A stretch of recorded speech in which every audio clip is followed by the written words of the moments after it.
आज का जो हमारा टॉपिक है वो है change in profit sharing ratio, chapter number 3 में से workman compensation reserve, investment fluctuation reserve. और जब प्रॉफिट्स या रिजर्व्स पार्टनर्स के कैपिटल अकाउंट में हमने डिस्ट्रीब्यूट ना करने हों वो, ये हमारे जो टॉपिक्स हैं पेंडिंग हैं, आज की इस वीडियो में हम इन्हें कंप्लीट करेंगे। हमारा जो टॉपिक है अब वो है workman compensation reserve. Workman compensation reserve क्या होता है? ये एक टाइप का रिजर्व होता है जो प्रॉफिट्स में से बनाया जाता है एम्प्लॉयज़ को कंपनसेट करने के लिए। हमारे जो एम्प्लॉयज़ हैं वो काम करते हैं मशीनों पर, तो कल को कोई भी किसी भी तरह की दुर्घटना हो सकती है उनके साथ, तो हमें क्या करना पड़ता है? क्लेम पे करना पड़ता है। तो एकदम से पैसे हमारे पास कहाँ से आएंगे उसका भुगतान करने के लिए? तो कंपनी क्या करती है, अपने प्रॉफिट्स में से हर साल कुछ ना कुछ अमाउंट निकाल कर इस रिजर्व में डालती रहती है। वो क्या होता है? Workman compensation reserve. अब हम देखेंगे कि जब पार्टनर्स की प्रॉफिट शेयरिंग रेशो चेंज हो जाती है तो उस टाइम पे इस जो रिजर्व का हमने क्या करना होता है।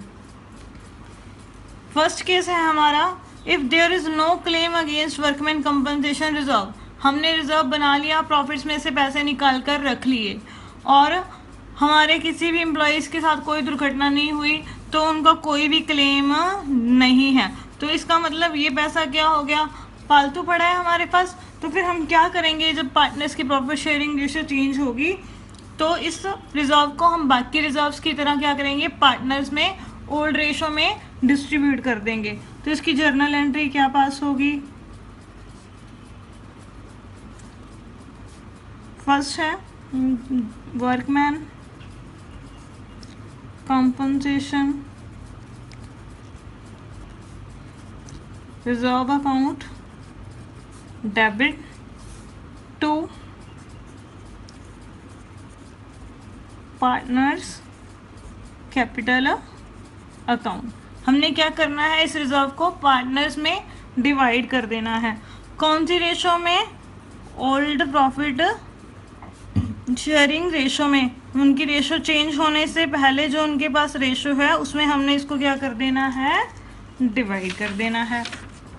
सेकेंड केस हो सकता है हमारे पास, इफ वर्कमैन कंपनसेशन क्लेम। अब यहाँ पर कुछ ना कुछ क्लेम है वर्कर्स का, is less than workman compensation reserve. जितना हमने रिजर्व बनाया है, इसमें जितने पैसे डाले हैं हमने, और जो क्लेम वर्कर्स ने किया है वो उससे कम हो। सपोज 1 लाख हमारे पास रिजर्व में पड़े हैं, ठीक है बच्चों, और क्लेम आया है हमारे पास कितने का? सिर्फ 40,000 का। तो इसका मतलब क्या हुआ? ये हमारा क्लेम है, ये रिजर्व है। 1 लाख रुपए में से हमें 40,000 तो क्लेम ही पे करना है। इट मीन्स हमारे पास कितने रुपए फालतू बच गए? 60,000। तो वो क्या करेंगे? वो 60,000 हम पार्टनर्स को उनकी ओल्ड प्रॉफिट शेयरिंग रेशो में डिवाइड कर देंगे। तो इसकी क्या जर्नल एंट्री होगी? वर्कमैन कंपनसेशन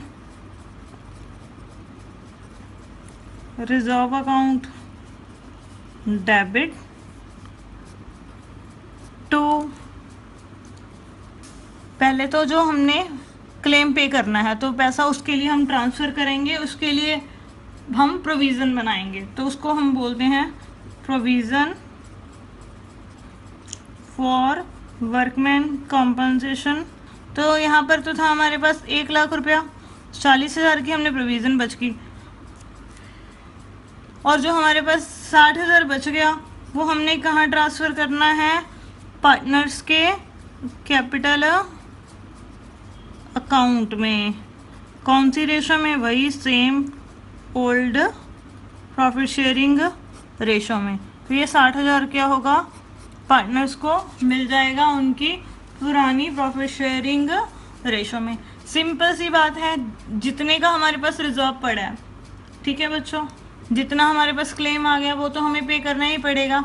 वो देने के बाद जितने पैसे हमारे पास बच जाएंगे वो हम क्या करेंगे?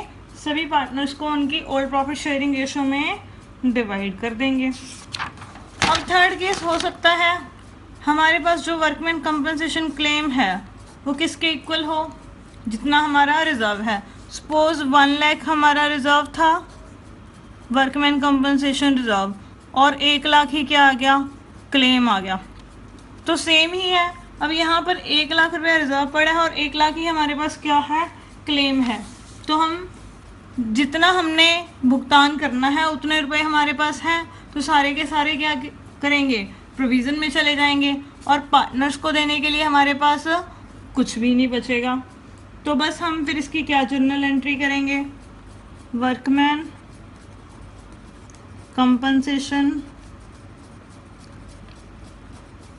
रिजर्व अकाउंट डेबिट, सारे का सारा किसमें ट्रांसफ़र करना है हमने, provision for workman compensation claim में। तो 1 लाख का 1 लाख हमने यहाँ पर ट्रांसफ़र कर दिया। पार्टनर्स को कुछ ही नहीं देना क्योंकि कुछ भी हमारे पास यहाँ पर नहीं बचा। लास्ट केस है, हमारे पास हो सकता है जो वर्कमैन कंपनसेशन क्लेम है वो वर्कमैन कंपनसेशन रिजर्व से क्या हो, ज़्यादा हो। सपोज हमारा जो वर्कमैन कंपनसेशन रिजर्व है वो तो है 50,000 का, लेकिन जो क्लेम आ गया वर्कर्स का वो आ गया 60,000 का। अब हम क्या करें, हमने तो रिजर्व सिर्फ 50,000 का ही बनाया, लेकिन वर्कर्स का क्लेम है वो कितने का है, 60,000 का।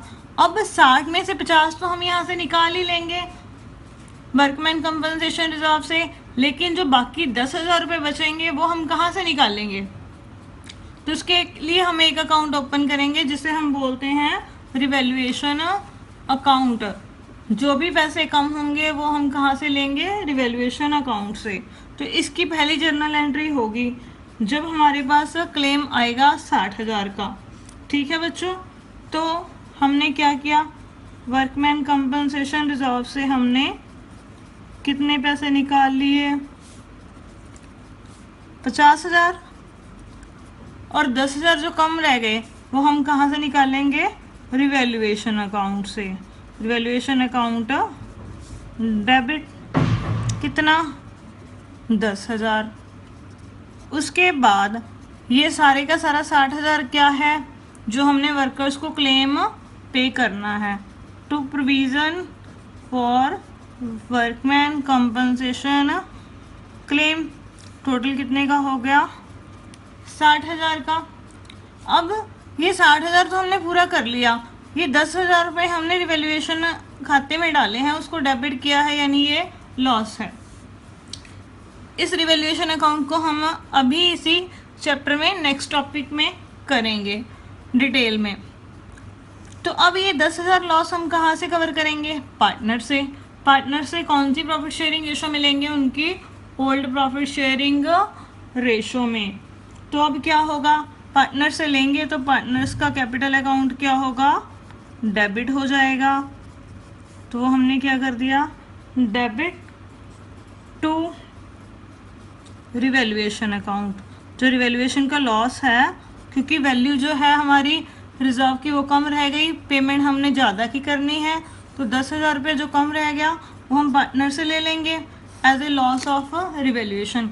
कौन सी रेशो में, इन ओल्ड रेशो, जो उनकी ओल्ड प्रॉफिट शेयरिंग रेशो है उसमें। तो यहाँ पर 2 एंट्रीज क्या होंगी हमारे पास होंगी। तो अब हम इसकी एग्जाम्पल करते हैं। अब हम करते हैं वर्कमैन कंपनसेशन रिजर्व का पहला question. PQR sharing profit and losses in ratio 3:2:1।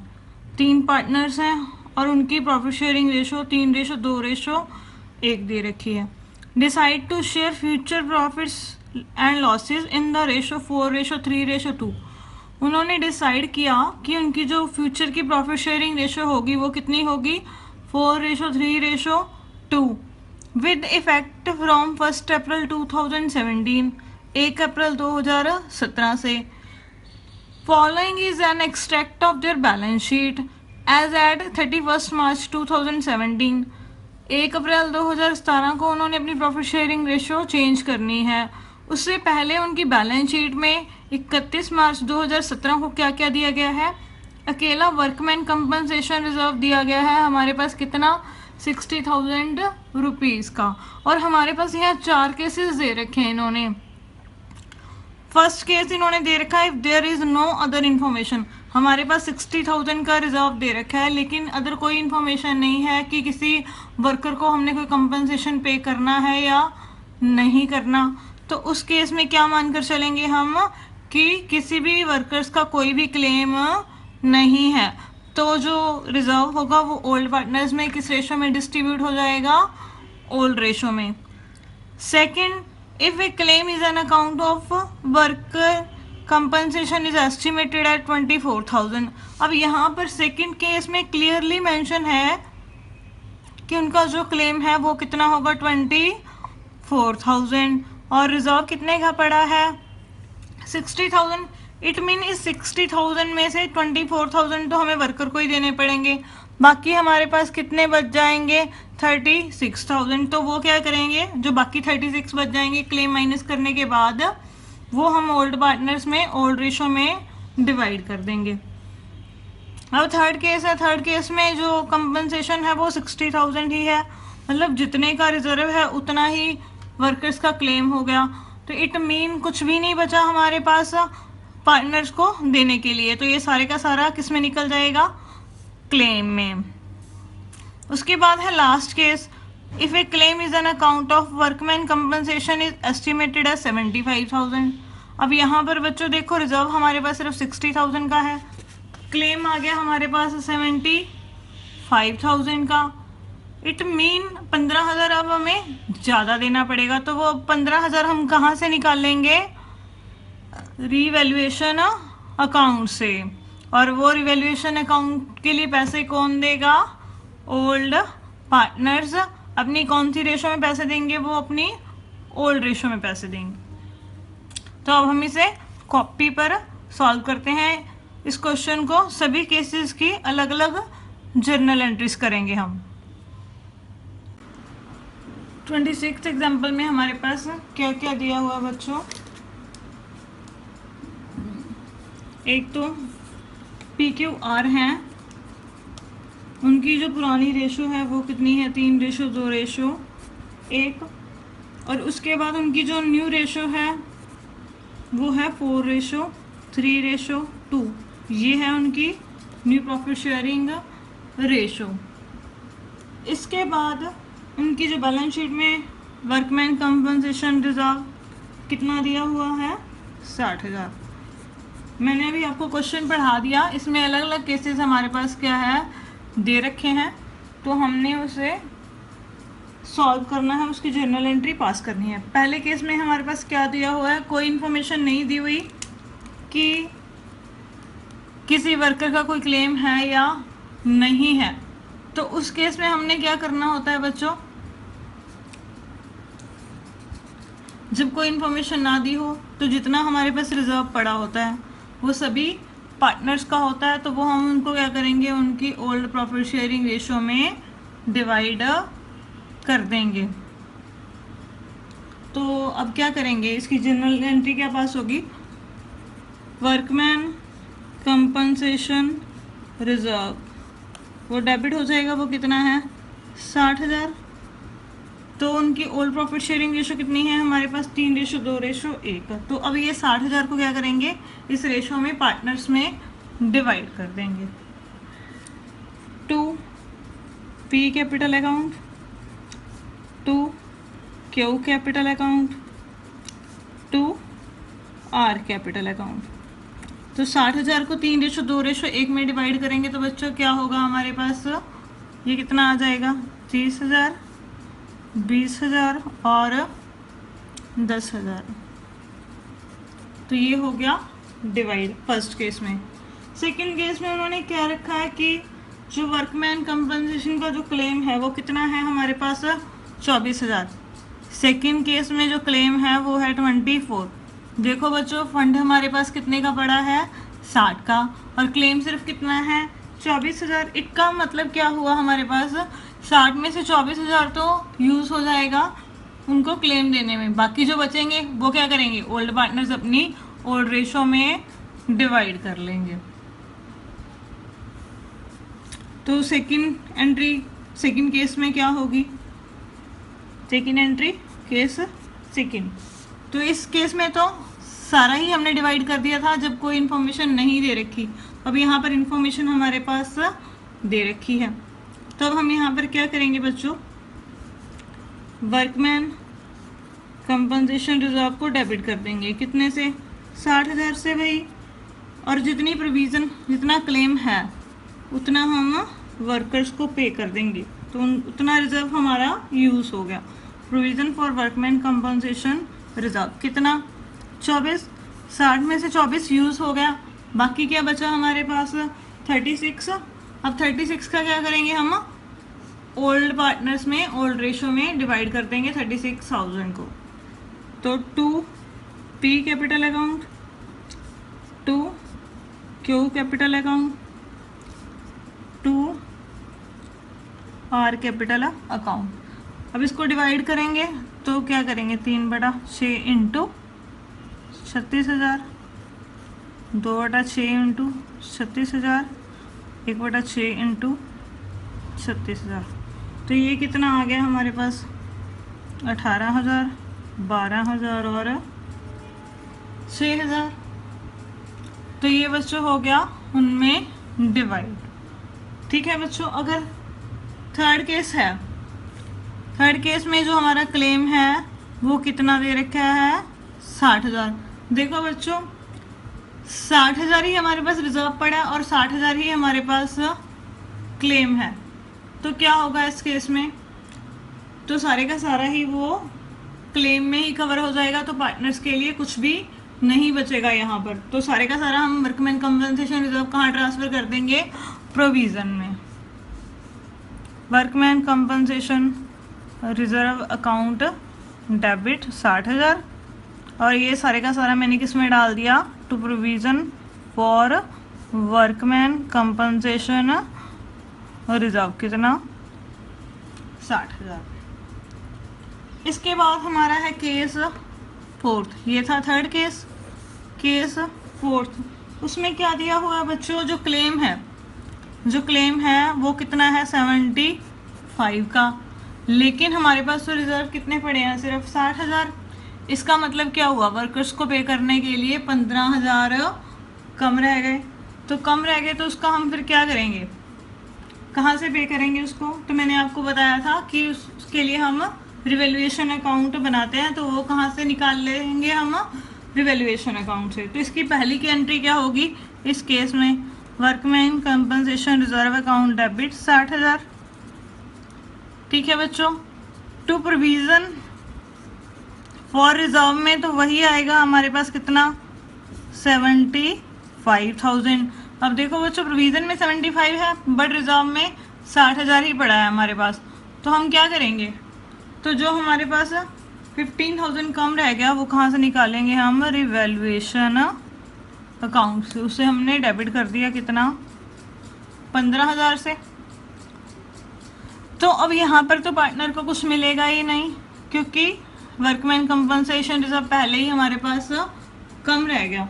तो अब जो ये 15,000 रिवैल्यूएशन का लॉस है वो हम किससे कवर करेंगे, पार्टनर से कवर करेंगे, उनकी ओल्ड प्रॉफिट शेयरिंग रेशो में। तो लेंगे उनसे, तो उनके खाते क्या हो जाएंगे बच्चों फिर, डेबिट। तो P capital account debit, Q capital account debit, R capital account debit, to किस चीज़ का लॉस है, अब ये रिवैल्यूएशन अकाउंट। रिवैल्यूएशन का लॉस कितना है हमारे पास, 15,000। तो अब ये 15,000 हमारे पास क्या है, लॉस है। तो अब ये लॉस हमने उनकी ओल्ड रेशो में उनसे रिकवर कर लेना है। तो कितना कितना आएगा, 7,500, 5,000 और 2,500। तो ये बच्चों हमारा क्वेश्चन हो गया कंप्लीट। सिंपल सा फंडा है, अगर इस तरह पढ़े हैं कोई क्लेम नहीं है तो सारे का सारा ओल्ड पार्टनर्स में, ओल्ड रेशो में डिवाइड कर दो। अगर क्लेम है, जितना क्लेम है उतना रखकर बाकी जो बचा वो डिवाइड कर दो। अगर नहीं कुछ बचता तो मत डिवाइड करो। अगर ज़्यादा लॉस हो जाता है, ज़्यादा क्लेम है, तो वो पार्टनर से ओल्ड रेशो में ले लो। यहाँ पर इट मीन नई रेशो का कोई काम नहीं है, सिर्फ ओल्ड रेशो ही हमने ध्यान में रखने हैं। अब हम करते हैं next topic, investment fluctuation reserve. अब ये इन्वेस्टमेंट फ्लक्चुएशन रिजर्व क्या होता है बच्चों? हमें पता है हम बिजनेस में क्या करते हैं, बिजनेस के आउटसाइड कुछ पैसा लगाते हैं, तो उसे हम क्या बोलते हैं, इन्वेस्टमेंट्स। और जो ये हम बिजनेस के बाहर पैसा इन्वेस्ट करते हैं, इसकी value time to time change होती रहती है, कभी बढ़ जाती है और कभी कम हो जाती है। तो जो वैल्यू कम होने से हमें लॉस हो जाता है, उसको कवर करने के लिए ये रिजर्व बनाया जाता है, तो उसे क्या बोलते हैं, इन्वेस्टमेंट फ्लक्चुएशन रिजर्व। तो हो सकता है अब जो हमारी इन्वेस्टमेंट्स होती हैं उनकी जो बुक वैल्यू होती है वो उनकी मार्केट वैल्यू ऑफ इन्वेस्टमेंट के बराबर हो, यानी जितने की हमने इन्वेस्टमेंट खरीदी हैं, सपोज हमने 40,000 की इन्वेस्टमेंट खरीदी है, ठीक है, तो उनकी बुक वैल्यू है 40,000, तो वो मार्केट में भी कितने की हैं, 40,000 की, तो उनकी बुक वैल्यू और मार्केट वैल्यू दोनों क्या है, सेम है, तो हमें कोई लॉस हुआ ही नहीं इस केस में। तो इसका मतलब जो हमारे पास ये इन्वेस्टमेंट फ्लक्चुएशन रिजर्व होगा उसका हम क्या करेंगे, पार्टनर को डिस्ट्रीब्यूट कर देंगे। तो इसकी क्या जर्नल एंट्री होगी, investment fluctuation reserve account debit to partners capital account. तो ये सारे का सारा रिजर्व पार्टनर की कैपिटल में ट्रांसफ़र हो जाएगा। कौन सी रेशो में ट्रांसफ़र होगा, वही same in old profit sharing ratio. नुकसान कोई हुआ ही नहीं, तो इस केस में जब बुक वैल्यू और उनकी मार्केट वैल्यू क्या है, इक्वल है, तो उस केस में सारे का सारा जो रिजर्व है पार्टनर्स को डिवाइड हो जाएगा उनकी ओल्ड प्रॉफिट शेयरिंग रेशो में। सेकंड केस है when market value is less than the book value. अब मार्केट वैल्यू जो है इन्वेस्टमेंट की वो कम है, किससे, उनकी बुक वैल्यू से। अब देखो बच्चों, उनकी बुक वैल्यू से मार्केट वैल्यू कम है, इसका मतलब हमें लॉस हुआ है कुछ ना कुछ। इसमें 3 कंडीशन हो सकती हैं हमारे पास, या तो जो वैल्यू फॉल हुई है, जितनी वैल्यू कम हुई है, fall in value less than investment fluctuation reserve, जितना हमें नुकसान हुआ है वो इन्वेस्टमेंट फ्लक्चुएशन रिजर्व से क्या है, कम है। सपोज देखो आप एक एग्जांपल में, हमारे पास जो रिजर्व पड़ा है सपोज वो कितने का है, 40,000 का, और वैल्यू फॉल कितने की हुई है, 30,000 की। तो ये क्या हो गया, जो वैल्यू फॉल है वो कम हुई है किससे, जितना हमारे पास रिजर्व पड़ा है। हो सकता है उतनी ही वैल्यू मार्केट वैल्यू डाउन हो गई हो हमारी इन्वेस्टमेंट्स की, जितना हमारे पास रिजर्व पड़ा है। तो यानी 40,000 इज इक्वल टू 40,000, इतने का ही रिजर्व है और इतनी वैल्यू ही हमारी कम हो गई। सेकंड, हो सकता है जितनी जो मार्केट वैल्यू है हमारी इन्वेस्टमेंट्स की वो ज़्यादा गिर गई हो जितने हमने रिजर्व बनाए हैं, क्योंकि वैल्यू तो रिजर्व को पुश कर नहीं कम होती। सपोज वैल्यू जो फॉल हो गई, फॉल इन वैल्यू वो है 50,000, और जो रिजर्व पड़े हैं हमारे पास वो कितने हैं, सिर्फ 40,000 के। तो यानी ये क्या होगी, ज़्यादा वैल्यू गिर गई। तो अब इन तीनों केसेस में हमने क्या क्या जर्नल एंट्रीज पास करनी है, कितना कितना पार्टनर को डिस्ट्रीब्यूट करना है और लॉस को कैसे हमने कवर करना है, तो वो हम अलग अलग केसेस में अब सीखेंगे। और वही फर्स्ट केस, जब मार्केट वैल्यू इन्वेस्टमेंट्स की कम हुई है लेकिन वो उतनी कम नहीं हुई जितने हमारे पास रिजर्व पड़े हैं, उससे कम उसकी वैल्यू गिरी है, तो उस केस में हमने पार्टनर को कितना हिस्सा ट्रांसफ़र करना है और कितना हमने कवर करना है इन्वेस्टमेंट फ्लक्चुएशन रिजर्व से। तो इसकी क्या जर्नल एंट्री होगी, सपोज हमारा जो इन्वेस्टमेंट फ्लक्चुएशन रिजर्व है वो 50,000 का है और जो मार्केट वैल्यू कम हो गई fall in market value of investment, वो है 30,000 की। रिजर्व हमारे पास 50 का पड़ा है और वैल्यू कितनी कम हुई है हमारी 30,000। तो इसकी जर्नल एंट्री क्या करेंगे, अब ये 50,000 को हम क्या करेंगे, डेबिट कर देंगे। Investment fluctuation reserve account, debit कितने से, 50,000 से। अब 50 में से तो 30 हमने यही कवर करना है जितना हमें नुकसान हो गया, तो ये क्या लिख कर कवर करेंगे, टू इन्वेस्टमेंट्स, कितना 30,000। अब हमारे पास सिर्फ क्या बचा, 20,000 बचा, तो वो क्या होगा, पार्टनर्स को ट्रांसफ़र हो जाएगा, पार्टनर्स कैपिटल अकाउंट, कितना 20,000। जितने पार्टनर्स होंगे उनकी कौन सी रेशो में, इन ओल्ड प्रॉफिट शेयरिंग रेशो में। ठीक है बच्चों, अब यहाँ पर तो हमने वो केस किया जब उनकी वैल्यू कम हुई है मार्केट वैल्यू इन्वेस्टमेंट्स की, लेकिन जितने हमारे पास रिजर्व पड़े हैं उससे कम का नुकसान हुआ है, तो सारा नुकसान हम रिजर्व में से पूरा कर सकते हैं। अगर सपोज करो अगर यही वैल्यू जितनी है कम हुई है, जितने हमारे पास रिजर्व पड़े हैं उससे ज़्यादा उनकी वैल्यू क्या हो जाए, डाउन हो जाए, तो उस केस में हम क्या करेंगे, सपोज कर लो हमारे पास जो है रिजर्व्स पड़े हैं 50 के और मार्केट वैल्यू कम हो गई, फॉल हो गई वैल्यू कितने की, 70,000 की।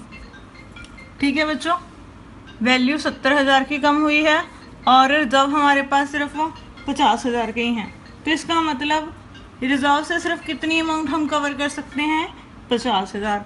तो इसका मतलब फिर भी कितने रुपए कम रह जाएंगे हमारे पास, 20,000। तो वो हम कहाँ से निकाल लेंगे, जैसे हमने पिछले कंसेप्ट में किया था वर्कमैन कंपनसेशन रिजर्व में, वो पैसा हम कहाँ से निकालते हैं, रिवैल्यूएशन अकाउंट से। तो इसकी फर्स्ट जर्नल एंट्री क्या होगी बच्चों, अब इन्वेस्टमेंट फ्लक्चुएशन रिजर्व डेबिट हो गया क्योंकि अभी ये ख़त्म हो जाएगा, कितने का, 50,000 का। उसके बाद टू इन्वेस्टमेंट्स की वैल्यू कितनी कम हो गई हमारे पास,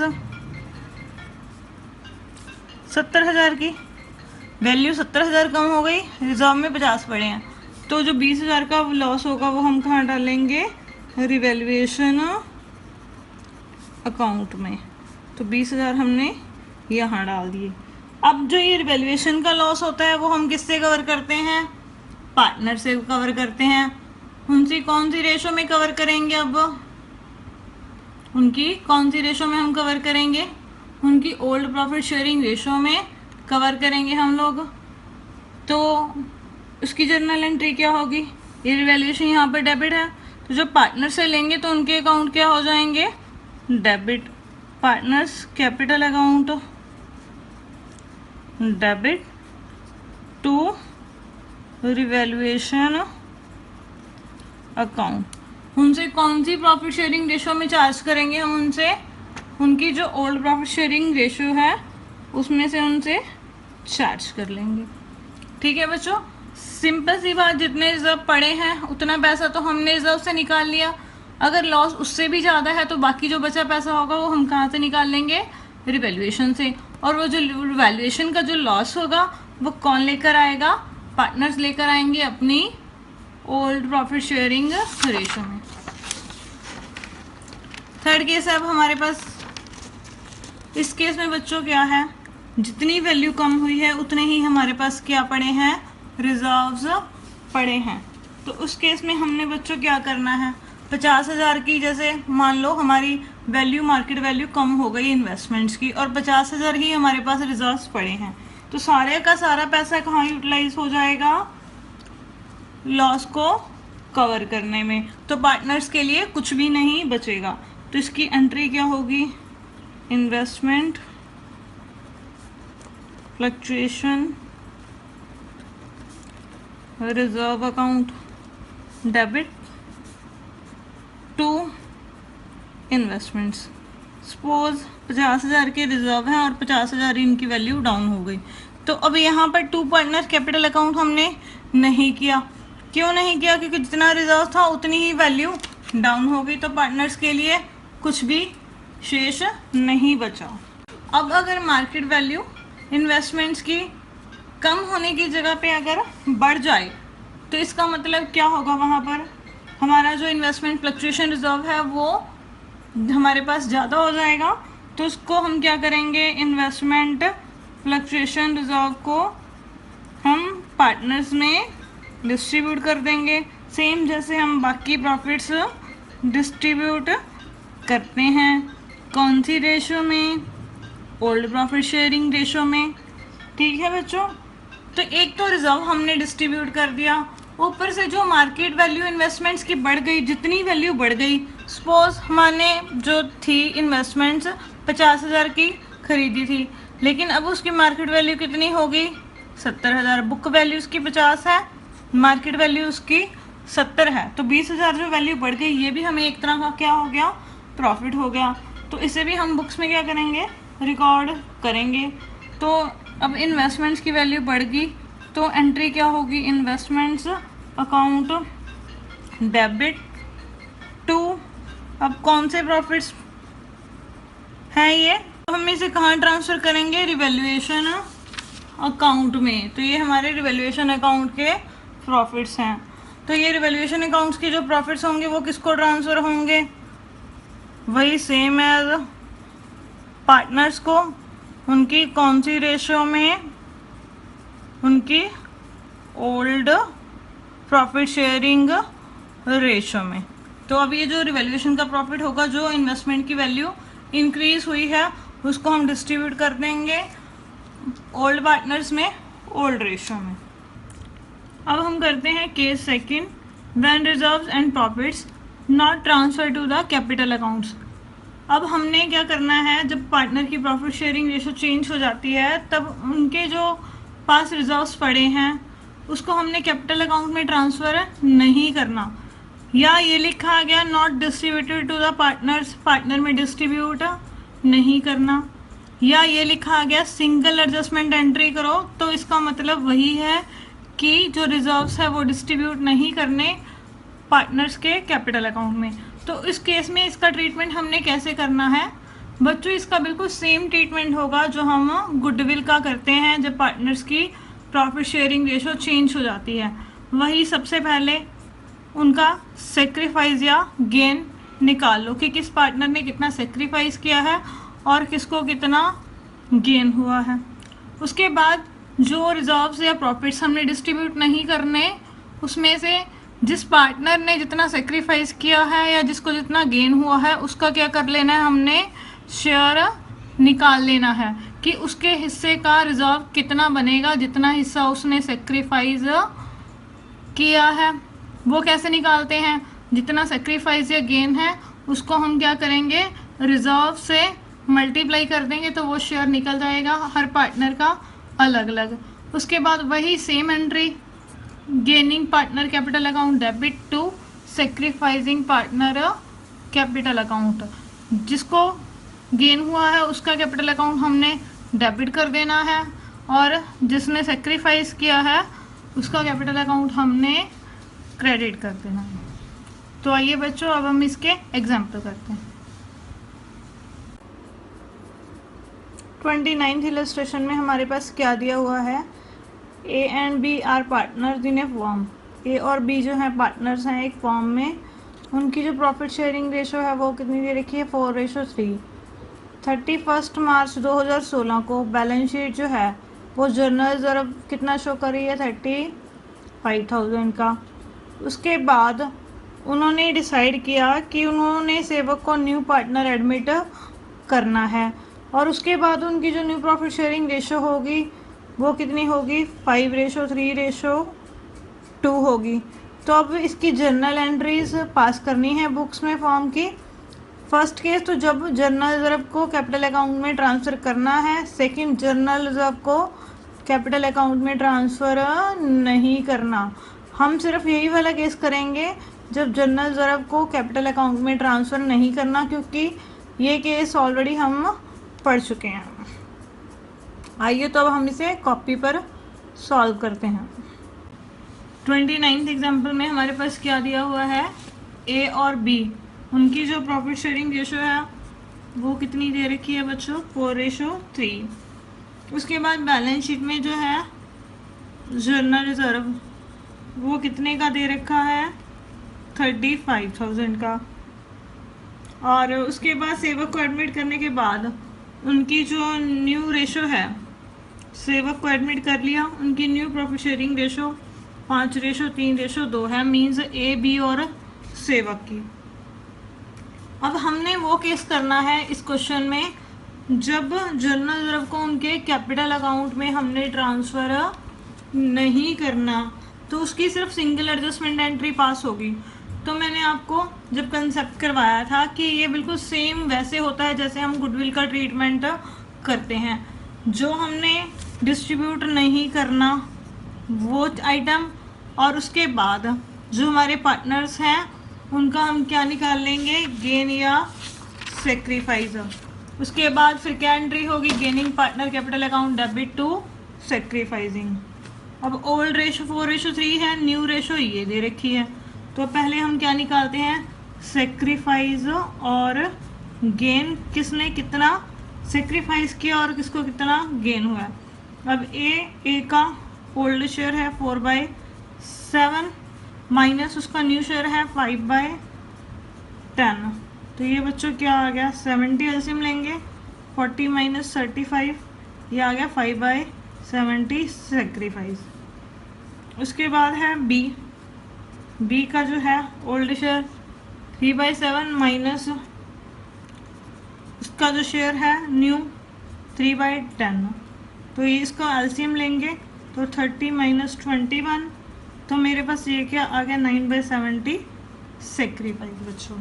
और सेवक है, सेवक तो पहले था ही नहीं, वो बाद में आया है, तो उसको कुछ मिला है तो इसका मतलब उसको क्या हुआ है, गेन हुआ है। तो सेवक का जो गेन है वो कितना है, उसका हिस्सा कितना है, 2/10।